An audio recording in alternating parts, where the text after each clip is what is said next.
Hi, everybody. Welcome to the September 16, 2016 edition of Colorado Inside Out Postgame, a special web-exclusive production here on Channel 12. I'm your host, Dominic Dizzuti. Let's get a quick take on the Colorado State Board of Education voting this week to end its ban on the sale of diet sodas in schools, allowing school districts to decide the issue locally.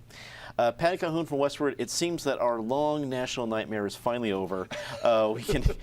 School districts can decide on diet sodas. I didn't think this would be a big issue, but it made headlines. It was multiple meetings to discuss it. Am I missing the boat here? Well, I'm on the boat that I'm missing the boat too, because I have to say, I didn't realize our education system is in such great shape that this is the only issue we have, that students are learning, they're doing a great job, that the budgets aren't a problem, that we can focus on the diet soda ban. Why the Board of Education had to take this up, not just at one, but at 2 meetings to make sure it passed.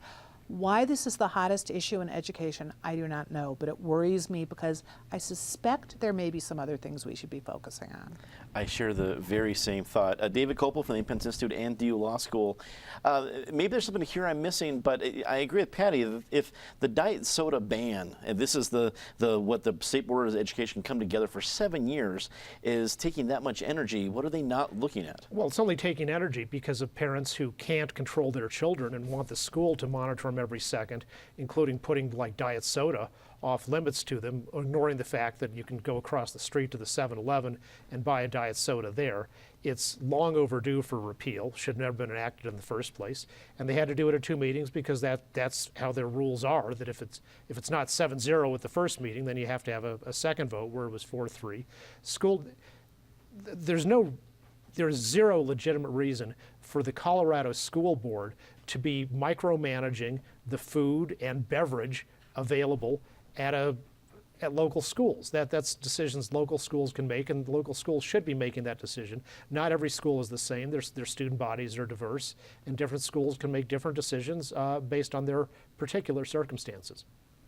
Eric Sondermann, political analyst. I guess this is a victory for local control at the district level, but I guess I was just surprised that the ban was ever in place in the first place because, yeah, I'm not a big fan of diet soda, but folks are going to drink it one way or the other, especially students. But it seems to me there's a lot of other chemicals that I would want the state school board to try to not be on a school campus other than diet soda. But again, maybe I'm the one missing the point here.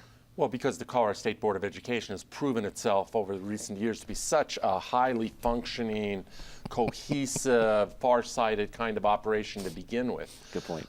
Maybe Penn will surprise us here, but I don't think you're going to get a lot of dissent around this table on this particular issue.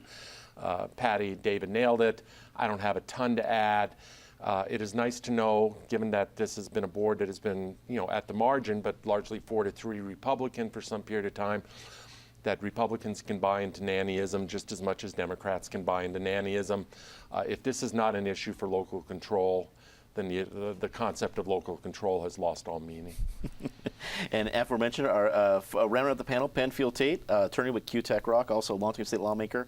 And speaking of being a lawmaker, you have probably been in a lot of great discussions that were of great import to the state of Colorado, and some that should otherwise be forgotten. When you see something like this, does it surprise you that it took 7 years to not 7 years, there was a 7-year ban on diet soda from the State Board of Education? Yeah, it reminds me of the debate we had where we had to provide a tax break for people who provided bull semen. This is, well, I think that about says it all. Why the State Board is dealing with this issue, why it ever dealt with it in the first place is beyond me. And in terms of those who talk about, this is a matter of local control, why a local school board would be focused on diet soda as opposed to graduation rates, student retention and attainment is beyond me also. Let the State Board of Health deal with something like this. This is not the province of schools, in my opinion, and it's just frustrating. I think it's a perfect bow to wrap up this present that was CIO Postgame. That is all the time we have for it this week. Leave us a comment and tell us what you think. For everyone here at CPT12.org, I'm Dominic Dizzuti. Thanks for watching.